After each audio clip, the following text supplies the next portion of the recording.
Jadi mau saya ganti dengan yang warna ungu ini. Ini bantal legend ya teman-teman ya. Ini bantal sudah berumur belasan tahun. Sudah belasan tahun ya, seumur dengan anak saya yang besar ya, kira-kira 14 atau 15 tahunan gitu ya teman-teman ya, karena anak saya sekarang umurnya 15 tahun. Ya, seumuran lah ya. Tapi kalau yang biru itu sih saya bawa dari rumah orang tua saya ya teman-teman ya. Nih yang belum disarungin nih, ini bekas saya gadis teman-teman. Jadi si bantalnya ini sudah ada sejak saya masih gadis gitu teman-teman, dan masih bertahan sampai dengan saat ini, sampai anak saya berumur sudah 15 tahun. Gak berasa ya punya anak sudah SMA kelas 2 teman-teman. Wah, sudah tua rupanya saya ya teman-teman ya. Perasaan dulu itu paling muda ya, tapi ternyata sekarang itu paling tua teman-teman. Jadi ya kalau dihitung-hitung umur saya itu sudah 38 tahun teman-teman ya. 2 tahun lagi sudah mau ke 40. Wow, tidak menyangka ya, sudah mau kepala 4. Perasaan masih 30 gitu ya, ternyata sudah 38. Di tahun ini saya sudah 38 tahun ya teman-teman ya.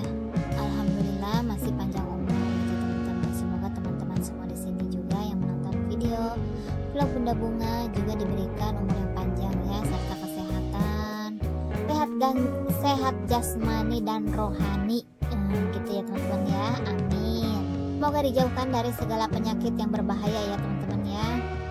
Dulu saya pernah sakit ya teman-teman ya. Dulu itu saya pernah ada benjolan di bagian ya payudara ya teman-teman.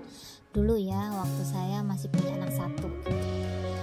Alhamdulillah sih sudah sembuh ya, mudah-mudahan aja sudah sembuh, nggak ada hilang gitu ya teman-teman ya. Karena pada saat itu saya itu periksa ke dokter gitu kan, terus sudah diperiksa itu katanya harus operasi gitu teman-teman. Sedangkan operasinya katanya baru mau menentukan ini tumor ganas atau tumor jinak gitu teman-teman. Pada saat itu ya saya nggak mau ya teman-teman ya, saya takut gitu kan. Mendengar katanya aja, kata operasinya aja udah serem banget gitu kan.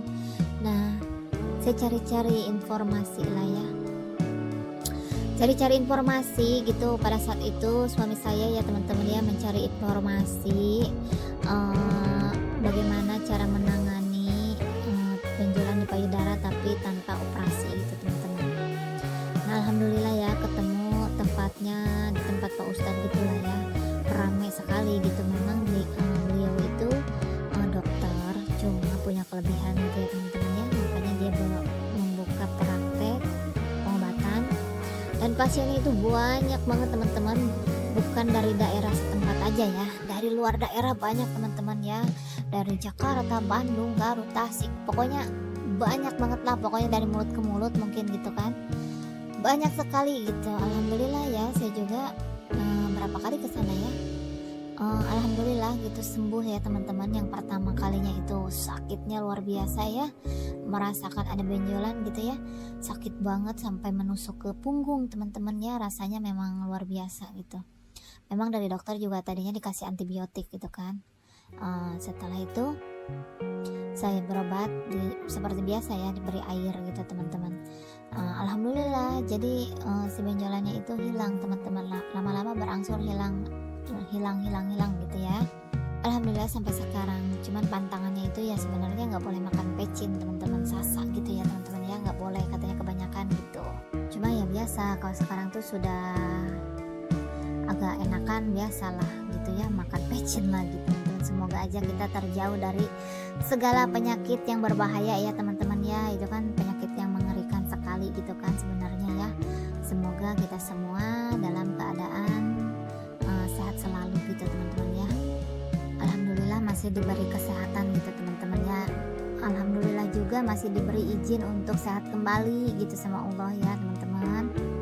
Pokoknya teman-teman semua itu harus menjaga makanan ya teman-teman ya, apalagi zaman sekarang itu banyak banget makanan ini ya, junk food seperti itu ya, makanan siap saji gitu teman-teman, terus yang menggiurkan gitu kan seperti seblak, mie pedas, pokoknya yang begitu-begitu ya teman-teman ya. Emang tuh pas makan itu enak banget, tapi dampaknya itu bakalan berasa gitu teman-teman. Kalau bisa jangan terlalu sering ya, boleh sih sekali-kali mah, tapi jangan hampir setiap hari gitu ya teman-teman ya. Dan akhir-akhir ini juga saya jarang ini ya, agak kurang kontrol makanan nih teman-teman ya. Jadi segala segala masuk gitu. Akhir-akhir ini ya. Biasanya saya tuh ngontrol makanan teman-teman, apa yang saya makan itu biasanya saya tahan-tahan gitu. Jadi yang memang cocok untuk badan saya dan enggak gitu ya kalau dulu tuh. Kalau sekarang lagi ini ya, lagi enak makan mungkin segala masuk teman-teman, kayak tong sampah aja ya segala masuk. Ya mungkin lagi masaknya enak makan gitu teman-teman. Ya sebaiknya juga kurangi menyetok seperti makanan apa siap saji gitu ya teman-teman ya. Sebenarnya gitu seharusnya. Karena dulu itu saya sebelum kena benjolan itu sering banget makan bakso teman-teman. Baksonya hampir setiap hari gitu ya. Bakso, mie ayam gitu teman-teman. Makan nasi kurang.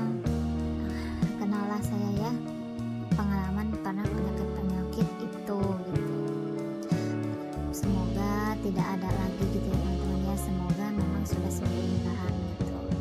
Mungkin di antara teman-teman yang menonton video di sini juga ada yang punya pengalaman seperti itu ya teman-teman ya. Seperti saya gitu. Tetap semangat ya teman-teman ya. Jangan kendor untuk berobat ya teman-teman. Semangatnya ya jangan kendor. Pokoknya semangat untuk sembuh. Tapi kalau saya itu memang kalau sama minuman-minuman kemasan gitu kurang suka ya teman-teman ya. Jadi nggak dikasih kepengen gitu coba-coba minuman kemasan yang aneh-aneh gitu ya. Enggak, kalau saya kalau ke Alfamart Alfamana juga saya belinya air putih teman-teman. Karena dulunya kan sudah terbiasa minum air putih ya waktu dia dulu. Saya minum air putih. Ya air putih mah tapi kan nggak bosan-bosan ya teman-teman ya, nggak kayak makanan. Dulu itu saya diet TBM teman-teman ya.